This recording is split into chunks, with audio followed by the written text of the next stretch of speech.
ಕೊನೆಗೂ ಕರ್ನಾಟಕ ಪರೀಕ್ಷಾ ಪ್ರಾಧಿಕಾರ ವತಿಯಿಂದ ರಿಸಲ್ಟ್ ಅನೌನ್ಸ್ ಮಾಡಿದ್ದಾರೆ. ಇದೊಂದು ಭರ್ಜರಿ ಗುಡ್ ನ್ಯೂಸ್ ಆಗಿರತ್ತೆ. 9/4/2025 ರಿಸಲ್ಟ್ ಅನ್ನ ಅನೌನ್ಸ್ ಆಗಿರತ್ತೆ.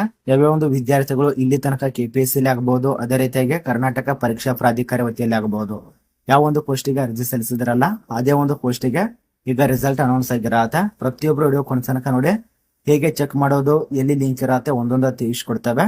ಅದ ನಂತರ ಕೀ ಆನ್ಸರ್ ಕೂಡ ರಿಲೀಸ್ ಮಾಡಿದ್ದಾರೆ. ಎಲ್ಲ ಒಂದು ವಿದ್ಯಾರ್ಥಿಗಳು ಆನ್ಸರ್ ನೋಡ್ಬೇಕಂತ ಇರ್ತಾರ. ಈಗ ರಿಸಲ್ಟ್ ಕೂಡ ಅನೌನ್ಸ್ ಮಾಡಿದ್ದಾರೆ, ಅದ್ರ ಜೊತೆಗೆ ಕೀ ಆನ್ಸರ್ ಕೂಡ ರಿಲೀಸ್ ಮಾಡಿದ್ದಾರೆ. A to Z ಅವರಿಗೆ ಮಾಹಿತಿ ಇರತ್ತೆ. ವಿಡಿಯೋ ಕೊನೆ ತನಕ ನೋಡಿ. ಈ ಒಂದು ನೋಟಿಸ್ ರಿಲೀಸ್ ಮಾಡಿದಂತ ದಿನಾಂಕ ನಿಮಗೆ ಕಾಣಿಸುವಂತೆ 9/4/2025 ನೋಟಿಸ್ ಆಗಿರತ್ತೆ. ಅಂದ್ರೆ ರಿಸಲ್ಟ್ ಕೂಡ ಅಂದೇ ಅನೌನ್ಸ್ ಮಾಡಿದ್ದಾರೆ. ಇಲ್ಲಿ ಯಾವ್ದು ಪೋಸ್ಟ್ ಏನು ಅಂತ ಸ್ವಲ್ಪ ಮಾಹಿತಿ ನೋಡಿ. ಕರ್ನಾಟಕ ವಿಧಾನ ಪರಿಷತ್ತಿನ ಸಚಿವಾಲಯದಲ್ಲಿ ಖಾಲಿರುವಂತ ನಡೆಸಲಾದ ಸ್ಪರ್ಧಾತ್ಮಕ ಪರೀಕ್ಷೆಗಳಿಗೆ ಅಂತಿಮ ಕೀ ಉತ್ತರಗಳನ್ನ ಮತ್ತು ತಾತ್ಕಾಲಿಕವಾಗಿ ಅಂಕಪಟ್ಟಿಗಳನ್ನ ಪ್ರಕಟಿಸುವ ಬಗ್ಗೆ ಅಂತ ಮಾಹಿತಿ ತಿಳಿಸಿಕೊಟ್ಟಿದ್ದಾರೆ. ಈಗಾಗಲೇ ಪ್ರಕಟ ಮಾಡಿದ್ದಾರೆ.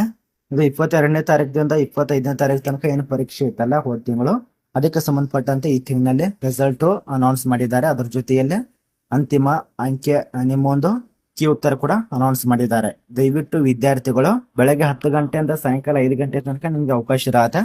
ಪ್ರತಿಯೊಬ್ಬರು ಕೂಡ ಇದಕ್ಕೆ ಸಂಬಂಧಪಟ್ಟಂತೆ ಈ ಒಂದು ಉತ್ತರಗಳನ್ನು ಚೆಕ್ ಮಾಡಿಕೊಂಡು ಅದ ನಂತರ ನಿಮ್ಮ ಒಂದು ರಿಸಲ್ಟ್ ನಲ್ಲಿ ಏನಾಗಿದೆ ಅಂತ ಹೇಳಿ ಅದನ್ನ ತಿಳ್ಕೊಂಡು ನಿಮ್ಮೊಂದು ಆಕ್ಷೇಪಣೆ ಸಲ್ಲಿಸಬೇಕಾಗತ್ತೆ.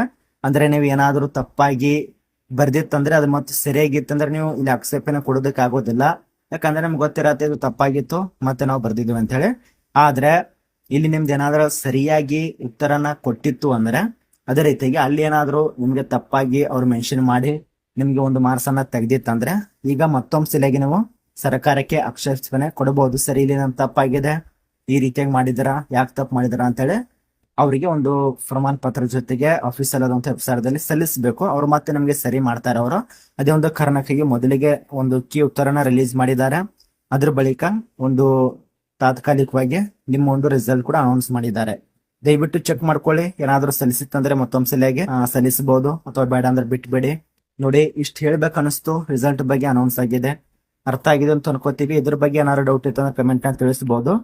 ಯಾವ್ಯಾವ ಒಂದು ಪೋಸ್ಟಿಗೆ ತುಂಬಾ ಜನ ಗೊತ್ತಿಲ್ಲ, ತುಂಬಾ ಜನ ಕೇಳ್ತಾರೆ ಸರ್ ಯಾವ್ದು ಪೋಸ್ಟ್ ಅಂತ ಹೇಳಿ. ಇಲ್ಲಿ ಹುದ್ದೆ ಹೆಸರು ಕೊಟ್ಟಿಲ್ಲ. ಆದ್ರೆ ಈ ಒಂದು ದಿನಾಂಕದಿಂದ ಈ ಒಂದು ದಿನಾಂಕ ತನಕ ಯಾವ ಒಂದು ಪರೀಕ್ಷೆ ನಡೆಸಿದಾರಲ್ಲ 22ನೇ ತಾರೀಕಿನಿಂದ 25ನೇ ತಾರೀಕು ತನಕ ಆ ಒಂದು ಪರೀಕ್ಷೆದ ರಿಸಲ್ಟ್, ಅದೇ ರೀತಿಯಾಗಿ ಕೀ ಉತ್ತರ ಅರ್ಥ ಆಗಿದೆ ಅಂತ ಅನ್ಕೋತೀವಿ. ಒಟ್ಟಾರೆ ಚೆಕ್ ಮಾಡ್ಕೊಳ್ಳಿ. ಸ್ಥಳೀಯ ಡಿಸ್ಕ್ರಿಪ್ಷನ್ ಭಾಷಣ ಲಿಂಕ್ ಇರತ್ತೆ, ಅದ್ರ ಮೂಲಕ ಚೆಕ್ ಮಾಡ್ಕೊಳ್ಳಿ. ಏನೇ ಡೌಟ್ ಇತ್ತು ಅಂದ್ರೆ ಇನ್ಸ್ಟಾದಲ್ಲಿ ಮೆಸೇಜ್ ಮಾಡಿ ಅಥವಾ ಟೆಲಿಗ್ರಾಮ್ ಗ್ರೂಪಲ್ಲಿ ಮೆಸೇಜ್ ಮಾಡಬಹುದು.